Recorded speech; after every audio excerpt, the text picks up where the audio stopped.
नए record high को हम कर रहे हैं सेलिब्रेट और इस सेलिब्रेशन में हमारे साथ जुड़ रहे हैं बाजार के जाने माने दिग्गज नीलेश शाह साहब, जो कि कोटक एएमसी के ग्रुप प्रेसिडेंट और एमडी भी हैं। नीलेश सर, एक तो सबसे पहले निफ्टी के भी रिकॉर्ड हाई पर बहुत बहुत बधाई। वैसे तो हम कहते हैं रिकॉर्ड हाई एक नंबर ही है, बाजार का एटीट्यूड और डायरेक्शन पर ज्यादा फोकस रहता है, बट इस रिकॉर्ड और पिछले रिकॉर्ड जो 13 महीने पहले था उसमें काफी सारे डिफरेंसेस की बात की जा रही है, कुछ सिमिलैरिटीज भी हैं। तो आप इस बार ये फाइनली नए रिकॉर्ड हाई को कैसे देख रहे हैं सर? एक दीपांशु भाई, ये जो ऑल टाइम हाई है वो रिटेल निवेशकों का और एसआईपी फ्लोज का ऑल टाइम हाई है। अक्टूबर 21 से जून 22 के बीच में हमने भारी भरकम एफपीआई सेलिंग देखी और एसआईपी फ्लो की वजह से, रिटेल निवेशक की वजह से मार्केट उस सेलिंग को एब्जॉर्ब कर पाया। दूसरी चीज, ये मार्केट, ये ऑल टाइम हाई इस चीज का गवाह है कि हमारी डोमेस्टिक इकोनॉमी बाकी देशों के समक्ष बहुत अच्छी लग रही है। अगर आप देखें तो पिछले बार के मुकाबले इस बार लीड डोमेस्टिक सेक्टर्स ने ली है, चाहे पीएसयू बैंक्स हो, चाहे मैन्युफैक्चरिंग कंपनीज हो, और जो ग्लोबल सेक्टर्स थे मेटल, आईटी, फार्मा, उनमें अंडर परफॉर्मेंस रही है। तो पिछले हाई के मुकाबले इस हाई एसआईपी फ्लोज, रिटेल निवेशक और डोमेस्टिक इकोनॉमी की आभारी है। और डोमेस्टिक फोकस थीम्स और ही ज्यादा बेटर रही हैं। इनफैक्ट सर, क्योंकि आपने रिटेल निवेशकों की बात करी, हमारा भी हम लगातार मुहिम रही है कि कैसे रिटेल निवेशक इस बाजार का हिस्सा बने रहें और हर डिप पर मौके का फायदा उठाएं। आज एक बहुत इंटरेस्टिंग आर्टिकल आया था मर्सिडीज के आने वाले एमडी एंड सीईओ साहब का, आपने भी इसको ट्वीट किया है सर। कैसे देखना है इसे? 50,000 की लोग ईएमआई नहीं पसंद करेंगे एक लग्जरी कार खरीदने के लिए, बट 50,000 की एसआईपी लोग जरूर डालना चाहेंगे और वही दिख रहा है। तो हमारा कंपेटिटर अब दूसरे कार मेकर्स नहीं है, हमारा कंपेटिटर भारत के जागरूक निवेशक है जो प्रेफर करते हैं कि एसआईपी और इन्वेस्टमेंट ज्यादा करें इससे पहले कि लग्जरी गुड्स खरीदें। बहुत समय पहले मैंने एक प्रेजेंटेशन में स्लाइड यूज की थी कि अगर आपको मारुति से मर्सिडीज बेंज पे जाना है तो कैसे करेंगे।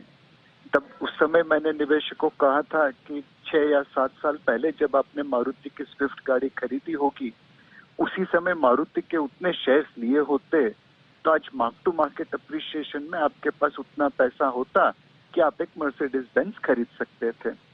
तो मेरे हिसाब से सभी निवेशकों के लिए लग्जरी गाड़ी हो या और कोई आइटम हो, अगर उसे खरीदना है तो उसके लिए प्लानिंग करना बहुत जरूरी है।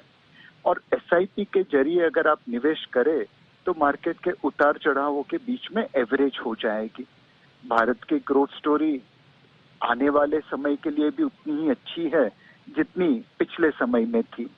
तो लॉन्ग टर्म इन्वेस्टमेंट करिए, एसआईपी करिए और उतना पैसा बनाइए कि आप ये सारी चीज खरीद सके।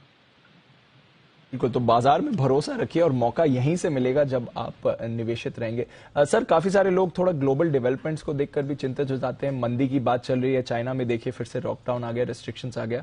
तो एक तरह से भारत ने तो आउट परफॉर्म करा है और हमारी ग्रोथ भी बरकरार रही है, पर क्या आगे भी ये ट्रेंड कंटिन्यू रहेगा या फिर ये जो ग्लोबल उतार चढ़ाव है इसमें हमें भी थोड़ा असर पड़ सकता है? डेफिनेटली ग्लोबल उतार चढ़ाव का इम्पैक्ट हमारे वहां पे शॉर्ट टर्म में गिर सकता है, बट लॉन्ग टर्म में तो जो हमारे फंडामेंटल है वही काम करेंगे।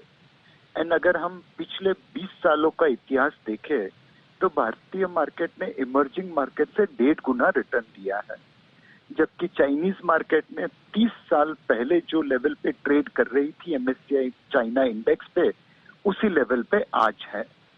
तो डेफिनेटली अगर हम लोग अर्निंग्स ग्रोथ दिखा पाए, बेहतर कॉर्पोरेट परफॉर्मेंस दिखा पाए, गवर्नेंस के स्टैंडर्ड दुनिया से अच्छे बनाए पाए और एक ग्रीन रिटर्न दे पाए लोगों को कि हम पर्यावरण की भी उतनी ही सुरक्षा करेंगे, तो ये जो 3G का कॉम्बिनेशन है, ग्रोथ, गवर्नेंस एंड ग्रीन, ये इंश्योर करेगा कि आने वाले समय में भी ग्लोबल उतार चढ़ाव के बावजूद भारत की मार्केट अपने निवेशकों को रिटर्न दे पाएगी। लूटली, तो भारत के निवेशक तो रिटर्न्स एक्सपेक्ट कर सकते हैं, आगे भी अच्छा ट्रेंड रहेगा। यहां से फिर आगे का आउटलुक क्या बनता है सर, एटलीस्ट बाजार के नजरिए से? और पोर्टफोलियो में कुछ चेंजेस करने चाहिए या फिर बने हुए क्वालिटी सेक्टर्स के साथ तो बने रहें, कोई प्रॉब्लम नहीं है उसकी? सो यहाँ से ग्लोबल उतार चढ़ाव मार्केट में जरूर इम्पैक्ट करेंगे। दुनिया का माहौल काफी तेजी से बिगड़ रहा है। चाइना में जो हो रहा है उसका भी कितना इम्पैक्ट आएगा किसी को पता नहीं है। तो हमें मार्केट की वॉलेटिलिटी का ध्यान रखना पड़ेगा और अपना जो एक असेट एलोकेशन है उसमें विश्वास रख के निवेश करना चाहिए। इस वक्त हमें लगता है बैंकिंग एंड फाइनेंशियल सर्विसेज के स्टॉक्स, इंडियन डोमेस्टिक इकोनॉमी से जुड़े हुए स्टॉक्स, मैन्युफैक्चरिंग के या अदर इंडस्ट्रीज के, उनका आउट परफॉर्मेंस मार्केट में रहना चाहिए। बिल्कुल, तो जो डोमेस्टिक फोकस थीम है वहीं पर आपको एक्शन ज्यादा बनते हुए दिखेगा, जो ग्लोबल लिंक थीम है वहां पर आपको उतार चढ़ाव जरूर दिखेगा।